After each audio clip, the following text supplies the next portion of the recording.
Mari kita lanjutkan pembahasan kita mengenai background genetik tanaman menyerbuk sendiri. Tadi kita coba untuk simulasikan bagaimana keadaan tanaman segregasi pada monohibrid, dihibrid, dan trihibrid sampai generasi ketiga dan seterusnya. Kemudian kita lihat untuk melihat bagaimana sifat kualitatif dan sifat kuantitatif. Jadi sebelumnya kita telah membahas juga mengenai sifat kualitatif, yaitu sifat yang dikendalikan oleh satu atau beberapa gen saja, sehingga distribusinya diskret dan tidak kontinu. Mari kita lihat satu persatu. Yang pertama kita coba untuk melihat dua lokus dengan dua alel per lokus. Seperti telah dipelajari sebelumnya, baik pada genetika maupun pada pertemuan sebelumnya, bahwa kalau kita mempunyai dua lokus atau dihibrid, maka kemudian pada F2 distribusinya kira-kira seperti ini. Jadi di bawah ini adalah genotipenya, dan kemudian sebelah kiri ini frekuensi dari genotipe yang ada di bawah. Jadi perbandingannya 9331, dan kemudian di bagian sebelah kiri ini merupakan genotipe yang ada gen dominan dan gen resesifnya.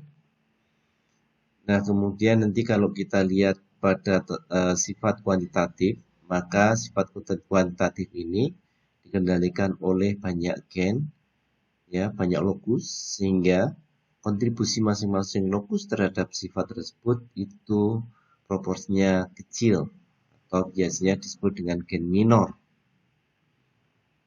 Kalau digambar dalam distribusi akan berbentuk mengikuti distribusi normal. Kita coba simulasikan dari yang pertama, itu satu lokus dengan dua alel per lokus, maka kemudian distribusinya itu di bagian ini adalah yang mempunyai dua alel dominan, bagian tengah itu satu alel dominan, dan yang sebelah kanan adalah tidak mempunyai alel dominan, sehingga di bagian bawah ini dituliskan 2, 1, dan 0. Nah, kemudian kalau dua lokus bagaimana? Seperti hanya yang satu lokus, itu kita bisa simulasikan A plus B. A menimbulkan gen dominan atau alel dominan, dan B-nya alel resesif. Kalau satu lokus, maka kemudian tinggal A plus B pangkat 2. Tapi kalau dua lokus, maka A plus B pangkat 4. Yes. Kemudian akan menghasilkan larik genotipe yang jumlah gen dominannya bisa kita hitung atau kita lihat di bagian ini. Jadi yang A itu menimbulkan alel dominan. Jadi yang pertama ini semuanya terdiri dari alel dominan semuanya. Kemudian berikutnya di sini ada 3 alel dominan, kemudian 2 alel dominan, dan seterusnya sampai yang terakhir tidak ada alel dominan. Kalau kita lihat di sini koefisiennya 1, 4, 6, 4, 1. Itu sebenarnya kalau rekan-rekan masih ingat segitiga Pascal, maka ini berasal dari segitiga Pascal tersebut. Nanti di belakang kita lihat. Nah, kemudian bagaimana posisinya, kemudian kita bisa menentukan koefisiennya dan alel dominannya. Kita lihat. Jadi dari dihibrid kita bisa petakan dari sini. Dari yang pertama itu, dari yang teratas ini terdiri dari genotipe yang lokus T-nya itu mempunyai alel homozigot resesif. Terdiri dari P besar, T kecil, dan seterusnya sampai homozigot resesif. Ini perbandingannya 1, 2, 1. Di bawahnya juga demikian. Di sini yang kita lihat sama semuanya itu T besar, T kecil, ya. Yang kalau di monohibrid ini koefisiennya 2. Sehingga di bagian ini P besar, P kecil, T besar, T kecil, itu koefisien 1 kalikan 2 punya 2.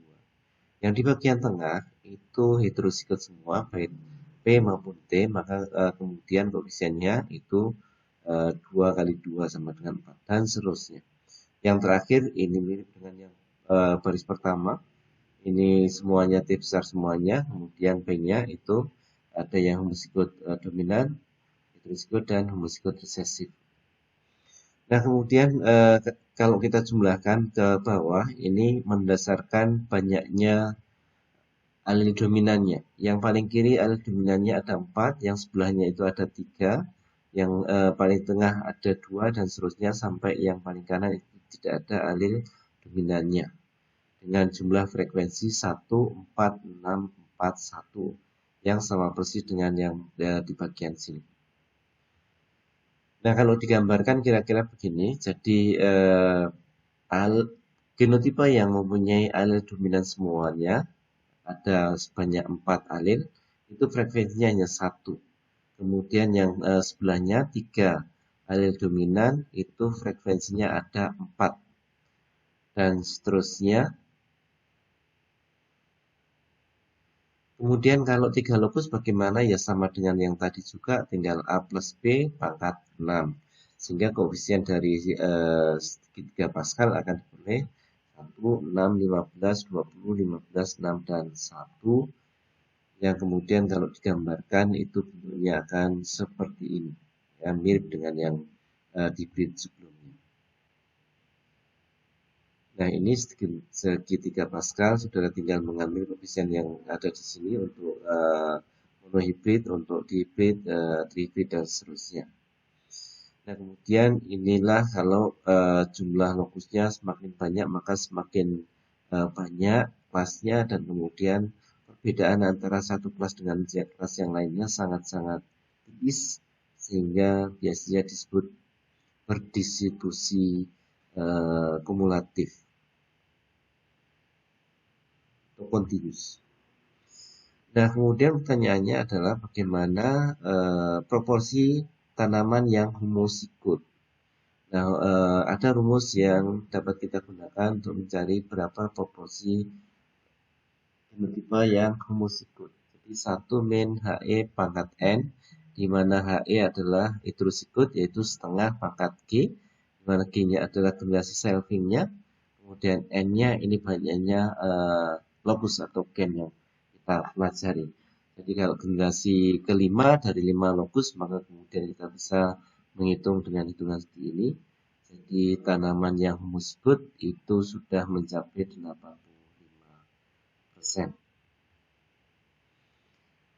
Nah, ini untuk 5 lokus. Kemudian kita bisa lihat di sini jumlah tanamannya, tanaman yang di kelima lokus, 5 lokusnya itu heterozigot, itu hanya 1 tanaman yang homozigot, yang lokus homozigotnya 0.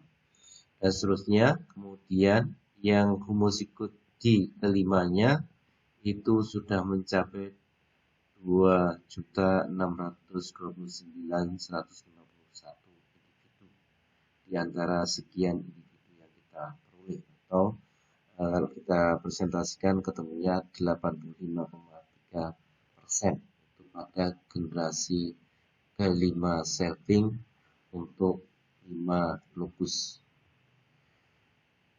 Nah, kemudian pertanyaannya bagaimana kalau ada seleksi? Nah, kalau ada seleksi maka kemudian kita tinggal lihat saja bagaimana yang diseleksi.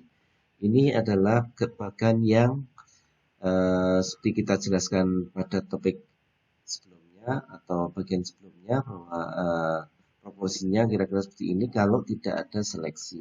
Bagaimana kalau ada seleksi? Kita lihat misalnya di F2 ada seleksi pada tanaman yang homozigot resesif, ini dihilangkan, maka kemudian kita hanya tinggal mempunyai homozigot dominan dan heterozigot. Dan kemudian frekuensinya harus kita ubah karena tinggal 0,25 dan 0,5 sehingga total populasinya itu 0,75. Sehingga kalau kita buat frekuensi relatif yang baru, maka akan bertemu tanaman homozigot itu 0,25 dibagi 0,75, ketemunya 0,33, dan yang heterozigot itu ketemunya 0,67. Hasil-hasilnya berapa? Hasil-hasilnya nol karena dia diseleksi atau kita buang. Nah, kemudian kalau tanaman yang tersisa kemudian dilakukan selving, maka bagian absar-absar ini tetap akan menghasilkan keturunan absar-absar, sedangkan yang heterozigot akan mengalami segregasi, seperempatnya menghasilkan absar-absar, seperempat bagian akan menghasilkan kecil-kecil, dan setengahnya akan menghasilkan bentuk heterozigot. Demikian seterusnya, pada F4 maka akan diperoleh eh, kalau tanpa seleksi itu seperti ini. Tapi kalau dengan seleksi di bagian ini akan menghasilkan seperti ini. Jadi ada perubahan. Di bagian ini akan lebih besar kalau ada seleksi di bagian hasil hasilnya. Tapi kalau tidak ada seleksi maka kemudian hasilnya lari genotipenya pada F4 seperti ini. Jadi ini untuk perbandingan yang bagian ini hasil seleksi, bagian ini tidak ada seleksi. Nah, kemudian efek seleksi itu pada sifat kualitatif yang dipengaruhi oleh sedikit lokus saja, maka kemudian capaiannya lebih cepat dibandingkan yang kuantitatif. Nah, saya kira itu yang bisa didiskusikan. Selamat memahami.